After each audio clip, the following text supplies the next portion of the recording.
말씀 증거해 주시겠습니다. 사랑하는 성도님들, 하나님께서는 인생들을 통하여 사랑을 주고받으며 영광받기를 원하십니다. 사람을 창조하신 근본 이유이시지요. 피조물 중에 유일하게 창조주 하나님을 찾는 생명체로서 만물의 영장인 이유이기도 합니다. 그런데 하나님의 형상대로 지음을 받았지만 아담과 하와의 불순종 이후 모든 사람은 하나님의 마음을 잃어버렸습니다. 죄인이 되었기 때문입니다. 죄인으로서는 하나님의 마음을 찾아갈 수 없기에 하나님께서는 독생자 예수님을 보내주시고 십자가의 대속의 사랑을 베풀어 주셨습니다. 구세주로서 모든 인생들이 하나님의 형상을 찾아갈 수 있도록 길을 열어주신 것이지요. 하나님의 형상을 회복한 만큼 천국에서 하나님과 교감하며 사랑을 영원토록 주고받을 수 있게 하셨습니다. 아이, 청년, 아비의 마음이 다르듯 그 깊이에 따라 교감의 정도가 달라지는 것이고요. 사람에게 주어진 경작의 시간이 중요한 이유입니다. 그러하기에 예수님께서는 사역의 모든 포커스로 인생들이 하나님의 마음을 찾을 수 있도록 다양하게 말씀해 주셨습니다. 그 모든 내용을 조합하면 아버지 하나님의 사랑이지요. 예수님께서 이 땅에 영원토록 가르쳐 주실 수 없기에 알아가는 것에나 깨달아가는 것에 부족하지 않도록 성령의 도우심을 입을 수 있도록 해 주셨습니다. 오늘 본문은 예수님께서 사역하시던 중 제자들과 바리새인들을 향하여 해 주신 말씀입니다. 나는 자비를 원하고 제사를 원치 아니하노라. 오늘은 이 말씀의 의미를 찾아가 보려고 합니다. 오늘날 우리들에게도 당부해 주시는 말씀이기 때문입니다. 제사는 구약시대에 하나님께 드리는 의식입니다. 신약시대에서는 예배이지요. 하나님을 경배하는 의식이자 하나님께로 나아가는 예식입니다. 하나님을 믿는 사람이라면 하나님께서 정하신 제사를 드립니다. 예배하지요. 몸과 마음, 재물, 예물을 드리고 소원을 올려드립니다. 그리하여 하나님께로부터 응답과 축복을 받기도 하고 죄사함의 은혜를 입기도 합니다. 구약에 보면 하나님께서는 아브라함의 제사를 기뻐 받으시고 축복해 주신 여러 장면들이 있습니다. 사무엘 선지자나 엘리야 선지자의 제사를 기뻐하시고 응답해 주셨으며 하나님의 영광을 나타내기도 하셨습니다. 신약성경 요한복음 4장 23절 후반절에 보면 예수님께서는 예배하는 자들을 찾으신다고도 하셨고 예배하는 자들은 신령과 진정으로 예배하라고 권면도 해 주셨습니다. 그런데 본문에 보면 예수님께서 나는 제사를 원치 아니하노라 하신 것입니다. 대신 자비를 원하신다 하셨지요. 왜 이와 같은 말씀을 하셨을까를 함께 살펴보면서 은혜를 나누고자 합니다. 예수님께서 말씀하신 당시의 상황을 알면 이해하는 데 도움이 됩니다. 사건 현장으로 들어가 보겠습니다. 사연은 이렇습니다. 그날은 안식일이었습니다. 예수님을 따라다니던 제자들은 밀밭 사이를 걷던 중 시장하여 이삭을 잘라먹은 일이 있었습니다. 이를 본 사람들이 있었지요. 바리새인들이었습니다. 그들은 예수님께 말합니다. 당신의 제자들이 안식일에 못할 일을 하나 해달라며 안식일에 해서는 안 되는 일을 했다고 하는 것입니다. 마음이 불편하였고 정죄한 것입니다. 제자들은 이 말을 들었을 때 죄송하고 민망했을 것 같습니다. 모세를 통해 주신 하나님의 율법을 어겼다고 스승에게 이르고 있으니 말입니다.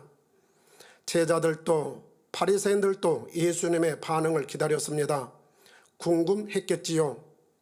잠시 정적이 흐른 후 예수님은 그에 대한 답을 주셨습니다. 두 가지 사건을 비유로 들어 아버지 하나님의 마음을 알려주셨지요. 첫 번째는 먹는 음식이었습니다. 다윗이 일행과 함께 제사장만이 먹을 수 있는 진설병을 먹은 일을 예로 들어주셨습니다. 진설병은 하나님께 제사 드릴 때 제단에 올려드리는 떡으로서 일반인들은 먹지 못하고 제사장만이 먹을 수 있는 재물입니다. 구약에 능통한 바리새인 정도면 그 내용을 알고 있을 것이니 편하게 비유를 들어 깨우침을 주고자 하셨지요. 구약성경 사무엘상 21장에 보면 이 일의 배경은 이렇습니다. 다윗은 자신을 죽이려는 사울 왕을 피해 따르는 자들과 함께 도망다니고 있었습니다. 놉당이라는 곳에 이르렀을 때 다윗은 배고파하는 일행을 위해 제사장인 아히멜렉에게 먹을 것을 요청하지요. 이때 아히멜렉은 일반으로 먹는 음식은 없지만 제사장만이 먹을 수 있는 진설병은 있다고 말합니다. 그러면서 일행이 여자를 가까이 한 일이 없다면 줄 수 있다 하지요. 제사장은 그런 일이 없음을 듣고는 그들에게 진설병을 내어 주었습니다. 배고파하는 그들의 상황에서 적용한 기준이 달랐던 것입니다. 예수님께서는 이 예를 들면서 사람과 음식에서 무엇이 우선하는지를 알려주신 것이지요. 율법은 지켜야 하되 안식일을 정하신 하나님의 사랑을 적용하면 어떠한지를 보여주는 예였습니다. 이어 두 번째로 언급해 주신 것은 안식일에 일을 했다는 부분이었습니다. 바리새인들은 제자들이 이삭을 잘라 먹은 일을 가지고 안식일에 일을 한 것이라고 정죄했습니다. 장로 유전에 근거한 것이었지요. 장로 유전은 조상들로부터 전해져 내려오는 것으로서 모세의 율법을 지키기 위해 구체적으로 정해놓은 규칙들이 있었습니다. 안식일도 마찬가지였습니다. 아무 일도 하지 말라 하시니 노동이라고 생각되는 부분을 금하고 있었습니다. 예를 들면 불을 피우고 음식을 하는 행위, 물건을 옮기거나 운반하는 행위, 이동거리를 제한하는 등 금하는 것들이 있었기 때문입니다. 이에 예수님께서는 안식일에도 일을 했던 제사장들의 예를 들어주십니다. 마태복음 12장 5절에 안식일에 제사장들이 성전 안에서 안식을 범하여도 죄가 없음을 너희가 율법에서 읽지 못하였느냐 하신 것이지요. 제사장들은 안식일에도 성전 안에서 일을 했습니다. 즉 제사를 지낼 때 성전에서 짐승을 잡거나 곡식을 태웠지요. 하지만 이것을 노동이라 하지는 않았습니다. 이와 마찬가지로 안식일의 주인이신 주님 안에서 생명을 살리기 위해 하는 일은 안식일을 범하는 것이 아님을 예수님께서 깨우쳐 주신 것이지요. 그런데 바리새인들은 장로의 유전이 옳다는 생각으로 치중하다 보니 안식일에 담긴 하나님의 마음과 사랑을 깨닫지 못하고 있었던 것입니다. 사람이 안식일을 위해 있는 것이 아니요 안식일이 사람을 위해 있음을 놓치고 있는 것입니다. 예수님께서는 안타까운 마음으로 한마디 더 언급을 하십니다. 내가 너에게 이르노니 성전보다 더 큰 이가 여기 있느니라 하시고 인자는 안식일의 주인이라 하셨지요. 예수님은 자신이 안식일을 명하시며 그날을 주관하신 하나님과 근본 하나이시며 모든 영혼에게 참 안식을 주시는 구세주로 오셨음을 말씀하시고 들을 게 있는 자는 듣게 하신 것입니다. 말씀과 선한 행함, 사람이 할 수 없는 기사와 표적들을 퍼즐 맞추듯 맞추면 예수님이 어떠한 분이신지를 능히 깨우칠 수 있기 때문이었습니다. 요한복음 9장에 나오는 소경된 사람이 치료받은 후 그랬습니다. 예수님께서는 안식일이었지만 소경에 눈을 뜨게 해주셨습니다. 이 일로 바리새인 중에 쟁론이 벌어지기도 했습니다. 안식일을 지키지 아니하니 하나님께로서 온 자가 아니라고 하는 사람이 있는가 하면 어떤 이는 죄인으로서 어떻게 이러한 표적을 행하겠느냐라고 했지요. 반면 소경되었던 자는 예수님에 대하여 어떤 분인지를 느꼈습니다. 바리새인들이 그에게 너는 그를 곧 예수님을 어떠한 사람이라 하느냐 했을 때 선지자니이다 라고 말하고는 거듭 질문하는 그들에게 의아해하는 반응을 보이기까지 했습니다. 요한복음 9장 30절에서 33절에 보면 이상하다, 이 사람이 곧 예수님이 내 눈을 뜨게 하였으되 당신들이 그가 어디서 왔는지 알지 못하는도다. 하나님이 죄인을 듣지 아니하시고 경건하여 그의 뜻대로 행하는 자는 들으시는 줄을 우리가 아나이다. 창세 이후로 소경으로 난 자의 눈을 뜨게 하였다함을 듣지 못하였으니 이 사람이 하나님께로부터 오지 아니하였으면 아무 일도 할 수 없으리이다. 자신이 체험하면서 마음에 오는 대로 하는 고백이었습니다. 바리새인들은 자신들이 질문을 했고 답을 들었으면 관련하여 대화를 이어가야 할 것 같은데 그리하지 않습니다. 오히려 제 가운데 나서 우리를 가르치느냐며 쫓아내었지요. 바리새인들이 놓치고 있는 부분을 아시겠는지요? 자신들이 원하는 답을 듣지 못하면 더 이상 들으려 하지 않습니다. 악감정이 있으니 더 악을 행하려 하지요. 성도님들, 대화는요, 자기가 가지고 있는 의견을 상대에게 주장하거나 강요, 고집하는 것이 아닙니다. 대화를 통해 몰랐던 것을 서로 알아가기도 하고 같은 목표를 이루기 위해 더 좋은 방법을 찾아가는 시간이기도 합니다. 그러다 보면 더 좋은 방향에서 결과물을 얻을 수도 있고 좀 부족하지만 한 발씩 양보하여 조화를 이루는 묘수를 찾아 운영의 묘를 살리기도 합니다. 대화와 협의는 서로 존중하는 마음일 때 열린 마음이 되어 좋은 결과를 얻게 되지요. 일방적인 대화는 대화가 아닙니다. 주장이고 고집이라 할 수 있지요. 바리새인들과 소경되었던 자의 차이는 선입견에서도 있었다 싶습니다. 이미 예수님에 대하여 안 좋은 선입견이 있었던 바리새인들은 사사건건 트집을 잡았고 밉다 못해 해를 가하려고까지 했습니다. 반면 소경되었던 자는 선입견이 없으니 순수한 마음에서 예수님의 행함을 보고 하나님의 마음을 느낄 수 있었습니다. 일반적으로 사람들은 선입견들을 가지고 있습니다.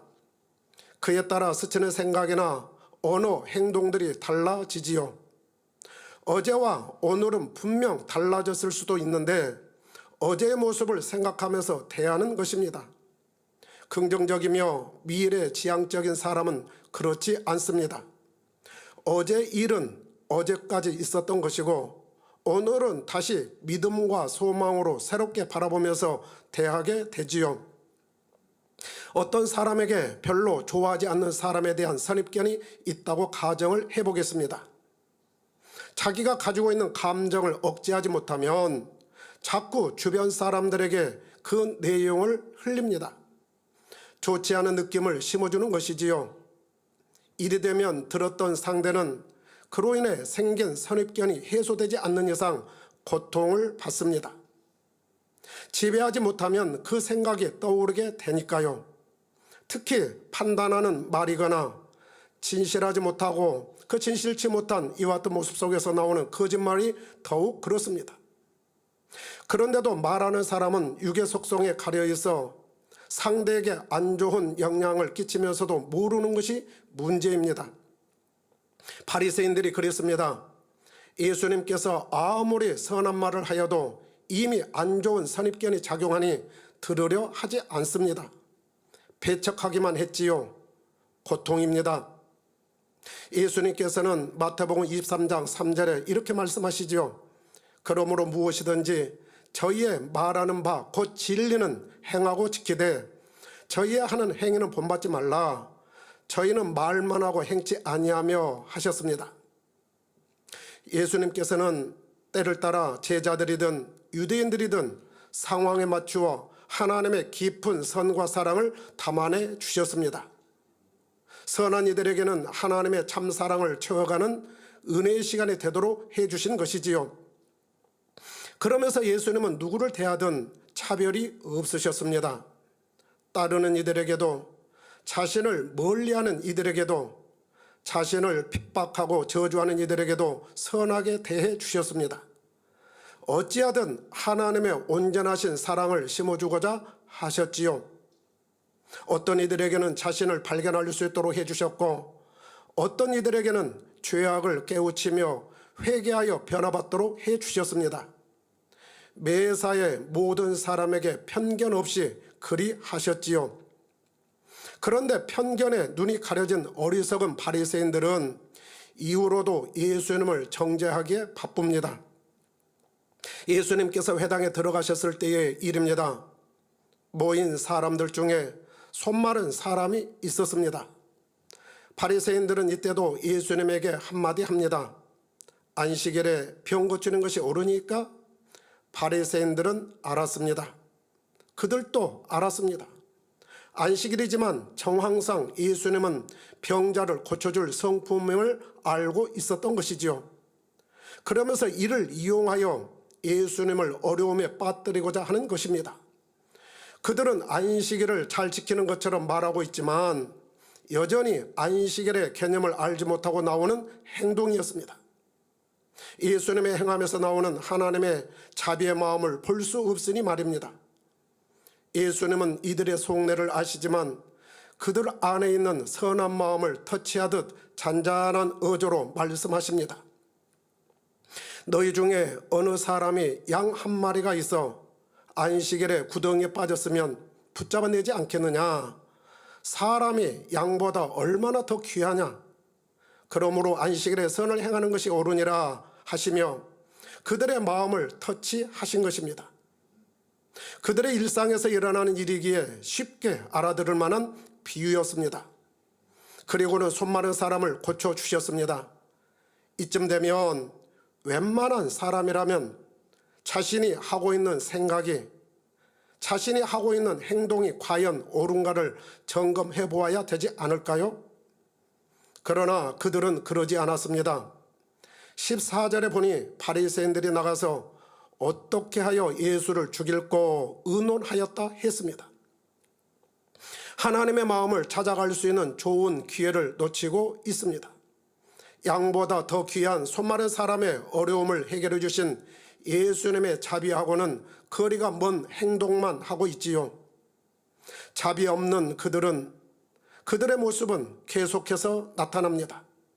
마태복음 12장 22절 이하에 보면 예수님께서 귀신 들려 눈 멀고 벙어리 된 자를 고쳐주신 일이 있었습니다. 주변에 있었던 무리들은 놀라움을 금치 못했지요.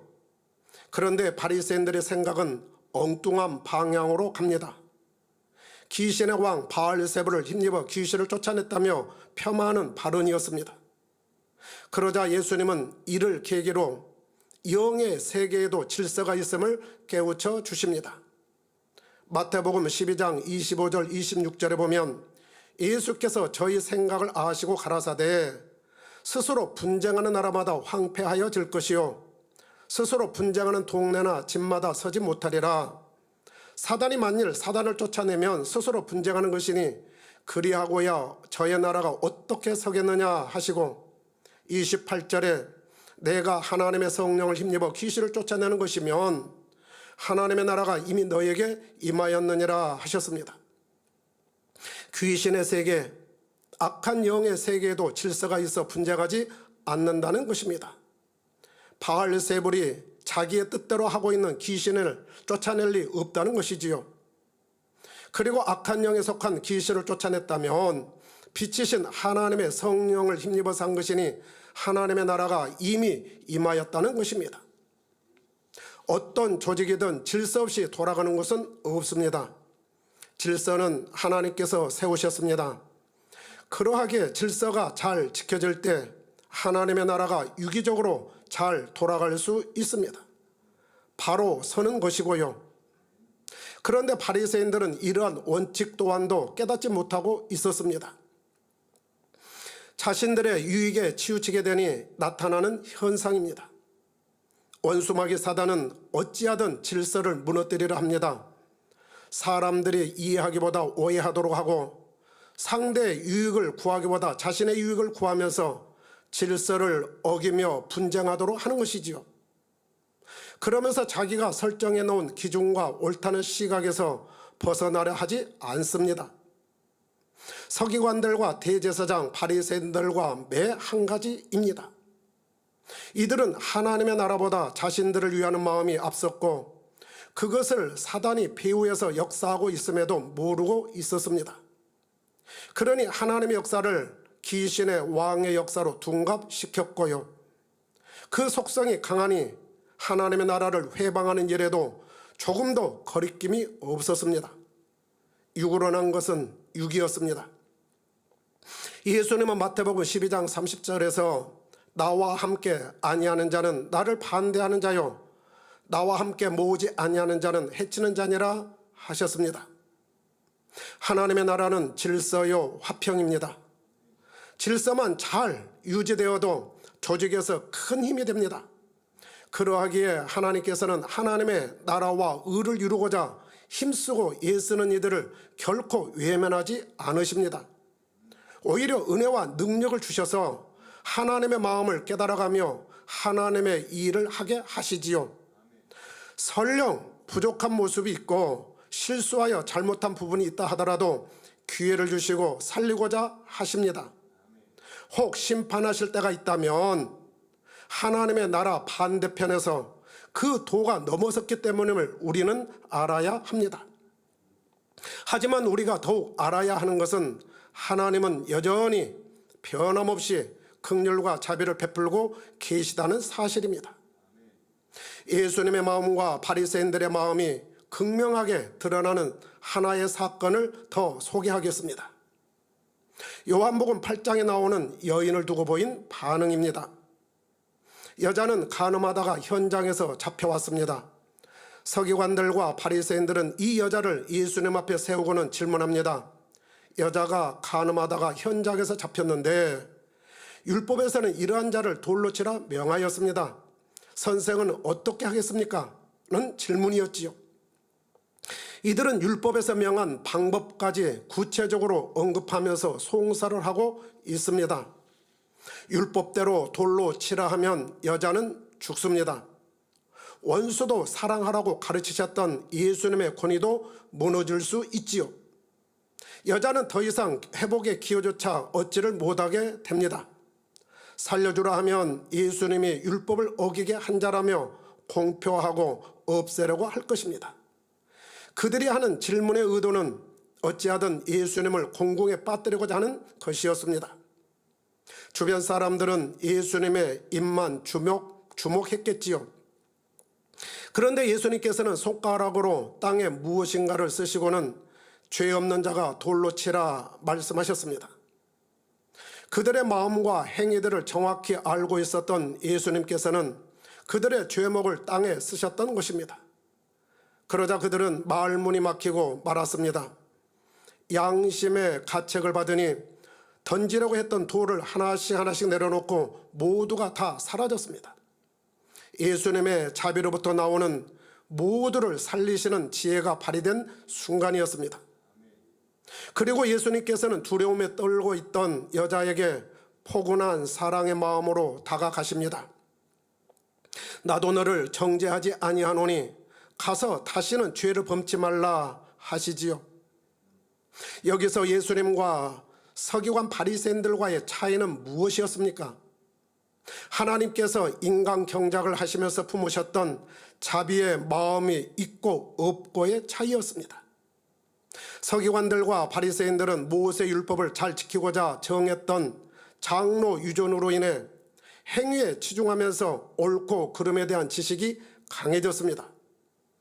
거기에 함몰되니 흑백 논리, 이분법적인 사고로 빠진 것입니다. 그러니 다른 것을 볼 수 없게 되었지요. 그러나 예수님은 그렇지 않으셨습니다. 어느 상황이든 아버지의 마음으로 바라보시기에 자연스럽게 항상 긍휼과 자비의 마음으로 모두를 살리는 역사를 베푸셨습니다.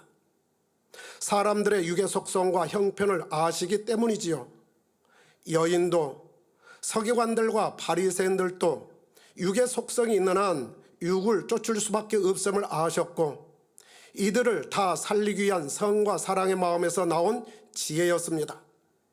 이 지혜는 범죄한 이에게도 악을 행하는 이에게도 다시 한번 기회를 주시는 지혜였습니다. 분명 모두는 아니라 해도 이를 통해서 기회를 붙잡는 이들이 분명 있을 것이기 때문이었습니다. 이 사건은 후대에 살고 있는 모든 이에게 깊은 교훈이 되어 선과 사랑, 자비를 깨우치는 소중한 사건이 되었습니다.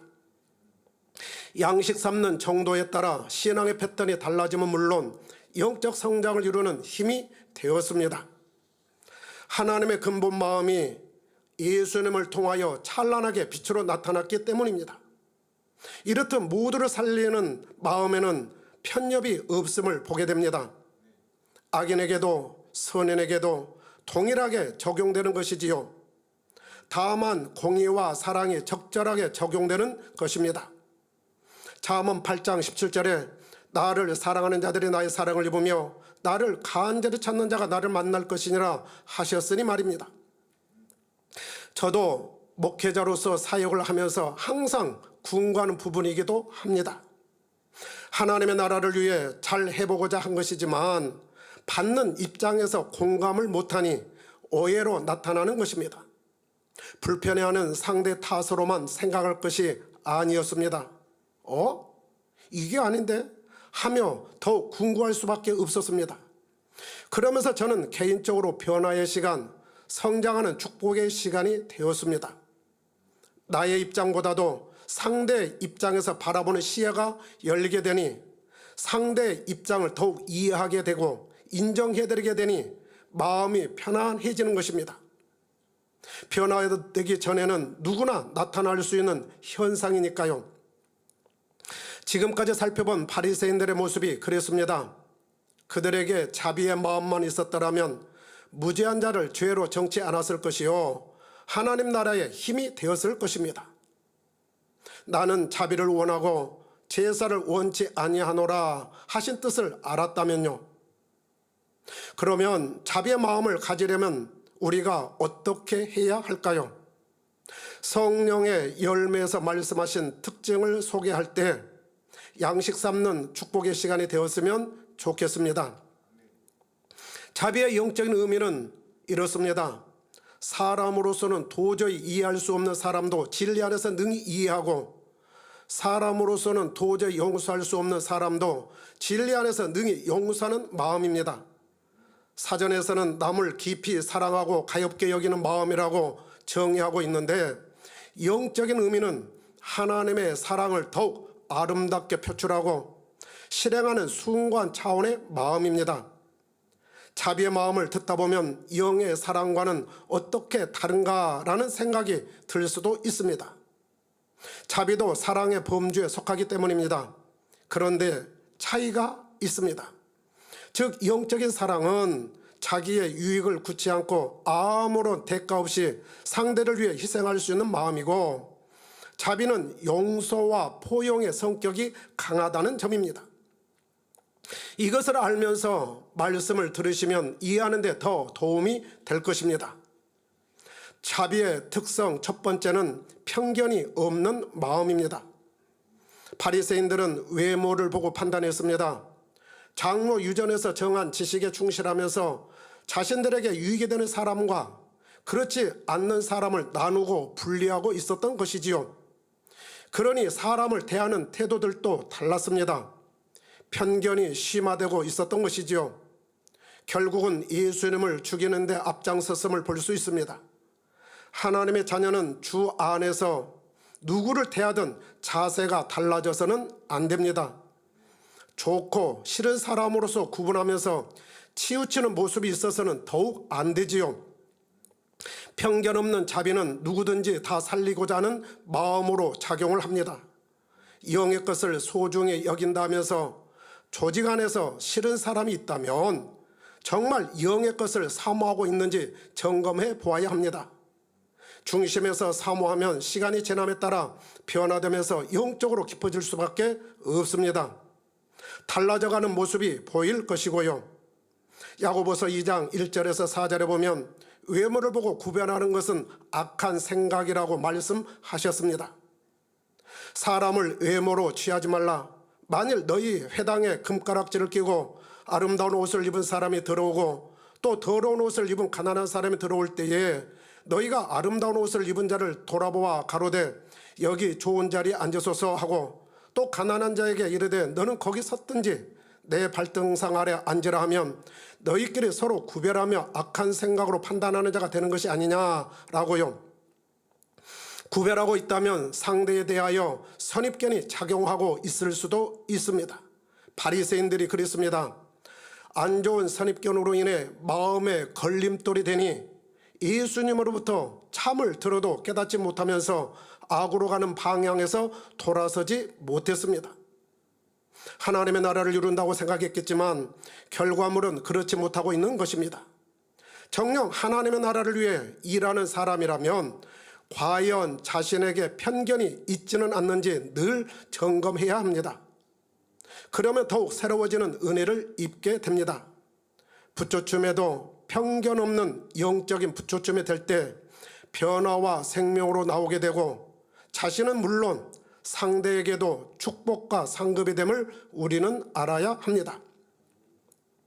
자비의 특성 두 번째는 어려움에 처한 사람을 긍휼히 여기며 즐겨 구제하는 마음입니다. 바리새인들과 예수님이 달랐던 것은 어려운 사람을 대할 때 나타나는 마음과 자세였습니다. 바리새인들은 상대보다 자신들의 유익이 먼저였습니다. 자비의 마음은 어려운 일을 당한 사람을 보면 그들의 입장을 먼저 생각합니다. 말로만이 아닌 실질적으로 힘이 되어주고자 하지요. 물질만이 아닙니다. 자신이 가지고 있는 재능을 나눠주기도 하고 정신적으로 힘들어하는 사람이 있으면 함께 고통을 나누고자 합니다. 지옥에 갈 영혼이라면 어찌하든 구원의 길로 인도하기 위해 마음쓰게 되지요. 자비의 특성 세 번째는 상대를 함부로 지적하지 않는 마음입니다. 바리새인들은 자기의 생각, 지식에 맞지 않으면 자신의 의분에 못 이겨 쉽게 상대를 지적하거나 책망하는 말투였습니다.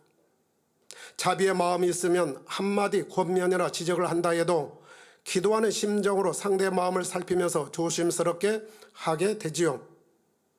잠언 12장 18절에 혹은 칼로 찌름같이 함부로 말하거니와 지혜로운 자의 혀는 양약 같으니라 하셨습니다. 진리라 해도 자기 의와 틀 속에서 지적하거나 사랑이 없으면 그 말이 아무리 맞는 말이라 하여도 상대는 찔림이 되어 아파합니다.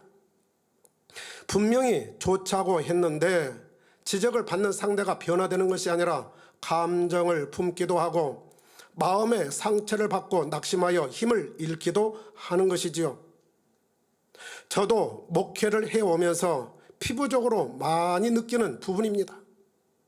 훈련하고 단련되는 시간이 되었지요. 교회에 머리된 사람으로서 진리와 비진리, 영적인 옳음과 그름을 알려드려야 한다는 생각이 앞서다 보니 두루 권면하게 되는데 듣는 분들은 힘들어하는 것입니다. 기도하면서 상대가 그러실 수밖에 없겠다는 생각으로 이해를 하게 되면서 능력이 되니 많이 편해졌습니다. 심판받은 고라와 그 일행을 생각하면서 어떤 때는 언제까지 기다려 주어야 하나 하는 생각도 들었습니다만 가룟 유다와 사도 바울을 생각하니 이겨내는 시간이 되었습니다. 고라가 심판받음은 재판장이신 하나님의 역사였고 가룟 유다는 예수님께서 끝까지 품어주셨습니다만 스스로 그 길을 선택하여 간 것이었고 사도 바울은 바리새인이었지만 변화되어 주를 위해 생명을 바치는 사도가 되었으니까요. 물론 공의와 사랑을 적절하게 적용하면서 하나님의 나라를 이루어가는 것은 머리된 사람으로서 꼭 필요합니다. 이도 저도 모두를 살리는 지혜로요. 한편으로는 목회하는 입장에서 참으로 고마운 분들이 많이 있음을 보게 됩니다. 권면해주면 변화로 나오는 분들이지요. 어떤 성도님은 아멘 하면서 그때마다 충성합니다. 그리고는 네 그렇게 하겠습니다 하시지요. 그러니 함께 충만함이 업이 되는 것을 볼 수 있습니다. 어떤 분은 바로 아멘하지 못하다가도 기도하면서 깨우치셨다며 다가오시는 분을 뵈면 얼마나 기쁜지 모릅니다. 힘이 되지요. 또한 어떤 분은 말은 없지만 소리 없이 달라져가는 모습에 감사하고요. 안타까운 것은 성도님들 중 연단받는 시간이 길어질 때입니다. 하지만 이 또한도 소망이 되는 것은 현재 변화의 속도는 다르다지만 아버지 하나님의 마음을 담으면서 변화될 성도님으로 바라보기 때문입니다. 그 방향성을 바라보면 마음이 편안해지지요.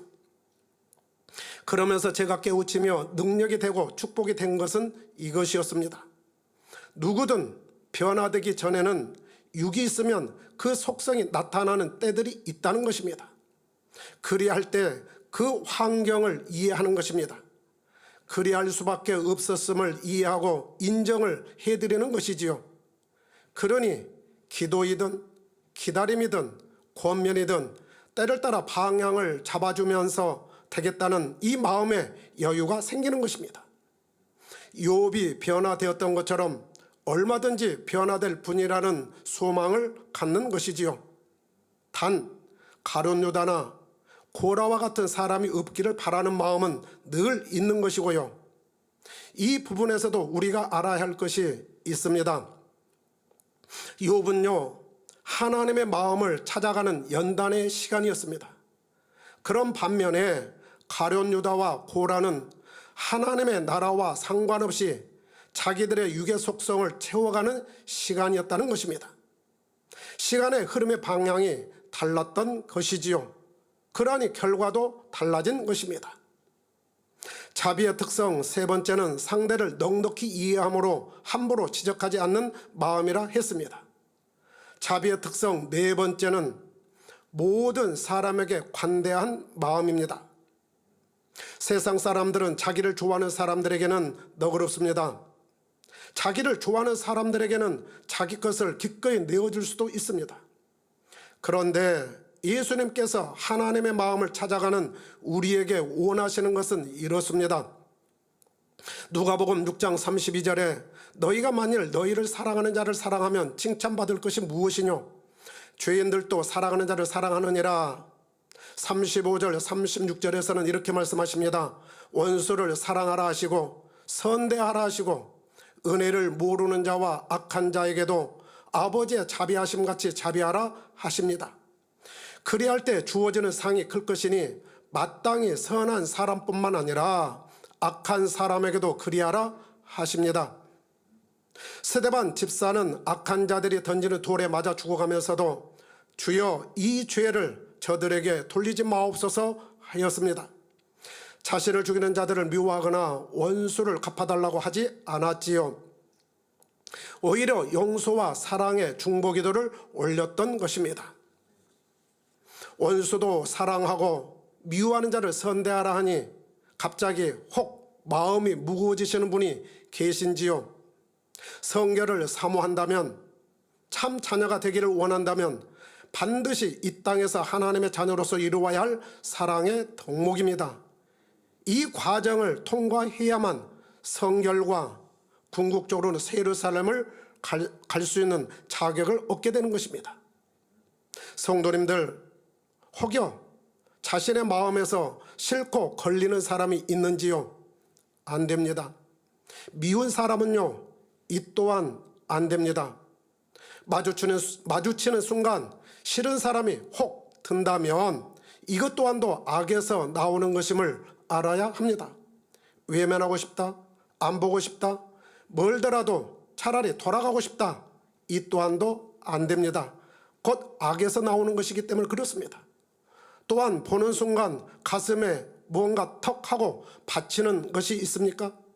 이 또한도 미움의 속성에서 나오는 것임을 우리는 알아야 합니다. 미움이 아직 남아있다는 반증이지요. 마음도 그만큼 좁아져 있고요. 우리는 달라질 수 있습니다. 능히 자비, 사랑의 마음으로 덧입어 갈 수 있습니다. 자신이 1만 달란트 빚을 탕감받았다고 중심에서 생각하면 달라집니다. 자기에게 100데나리온 빚진 자에게 관대해질 수밖에 없지요. 동병상련이란 말이 있습니다. 자신이 거쳐왔기에 아파하는 사람을 보면 그 아픔을 이해합니다. 품어줄 수 있습니다. 혹 드러나는 잘못이 있다 하더라도 정죄가 아니라 긍휼과 자비의 마음이 먼저 작용합니다. 자연스럽게 기도도 해주게 되고요. 그 환경에서 벗어날 수 있도록 도와주기도 합니다. 앞서 잠깐 언급해 드린 것처럼 변화되기 전이라면 저마다 육의 속성들이 있음을 이해해 주어야 합니다. 그가 노력하고 있는 과정이라면 용서를 구할 때 70번에 7번까지라도 얼마든지 용서를 해줄 수 있어야 하고요. 죄는 미워하되 죄 지은 그 사람, 그 영혼을 미워해서는 안 됩니다. 그도 언젠가는 육의 속성을 벗어내는 회심의 은혜가 임하면 달라질 수 있음을 바라봐 주어야 하지요. 의심 많은 대명사로 불리는 도마는 부활하신 주님을 만나면서 생각이 바뀌었습니다. 부활의 확신을 갖고 단번에 변화되니 죽음도 불사하는 복음 전도자로서 영광을 돌렸지요. 다메섹으로 가던 바울도 그랬습니다. 바리새인 중에 바리새인이었고 지식이 많았지만 환상 중에 주님을 만나니 회심하게 되었습니다. 자신이 겪어온 연단의 시간과 수많은 과정들이 있었기에 어느 누구라도 이해하며 긍휼과 자비의 마음을 소유하니 영혼들을 생명으로 인도해 줄 수 있었습니다. 오직 주의 심장으로 주의 복음만을 전하는 사도 중에 사도가 되었던 것이지요. 주변에 있는 사람이 지금은 부족해 보인다 해도 주님의 은혜를 입으면 어떠한 모습으로 변화될지 모릅니다. 지금 부족해 보이시나요? 상대도 그리 보이고 자신도 그리 보이시나요? 우리 모두는 얼마든지 변화의 은혜를 입을 수 있습니다. 변화와 생명, 이와 같은 은혜를 입어가는 우리 모든 성도님들이 다 되셨으면 좋겠습니다. 여기서 잠깐 우리가 오해하지 말아야 할 부분이 있어 말씀드리고 넘어가겠습니다. 여전히 악을 행하면서 빛과 반대되는 서쪽으로 가는 사람이 있다고 가정을 해보겠습니다. 그런 사람에게도 관대해야 하니까 사명도 주고 도와주면서 힘을 실어줘야 하는가입니다. 이것은 아닙니다. 적어도 서쪽으로 가던 발걸음을 멈추고 의지를 가지고 빛의 방향인 동으로 나올 때 힘을 받도록 해주는 것입니다. 도박하는 사람이 지속적으로 도박을 하면서 도박할 돈이 없어 힘들어 한다고 도와줄 수는 없지 않습니까? 도와준다고 해서 참사랑도 아니고요. 도와주면 더 담을 만드는 죄악으로 들어가고 자신도 힘들어집니다. 먼저는 진리인 빛으로 나오도록 기도해 주어야 합니다. 돌이켜 회복할 수 있도록 도와주는 것이지요. 그리고 변화로 나올 때 그 재능에 따라 더 많은 일을 맡길 수도 있는 것이고요. 하나님의 나라는 영적인 선한 감각으로 이루어지는 영역이지 악으로 이루어지는 영역이 아님을 우리는 알아야 합니다. 자비의 특성 네 번째가 모든 사람에게 관대한 마음이라 했습니다. 자비의 특성 다섯 번째는 상대에게 공적을 돌리는 마음입니다. 바리새인들은 하나님을 섬긴다고 했지만 정작 하나님의 역사가 나타날 때는 알아보지 못했습니다. 예수님의 행하시는 일에 대하여 인정하고 싶지 않는 마음에서 나타나는 현상이었습니다. 그들에게 있어서 상대에게 공적을 돌리는 마음만 있었어도 분명 달라졌을 것입니다. 공적을 돌리는 마음은 상대가 잘한 것은 인정해주고 칭찬해줄 수 있는 마음의 여유로움에서 나오게 됩니다. 그리고 일의 좋은 결과에 아주 작은 힘이라도 보탬이 되어주었다면 그에게 공을 돌리는 마음이지요. 그러니 상대가 칭찬을 받아도 기쁩니다. 이런 마음은 인정받고자 하는 마음도 칭찬받고자 하는 마음도 없으니 주변 사람들과 다툴 일이 없고 화평하여 좋은 결과물을 얻게 되지요.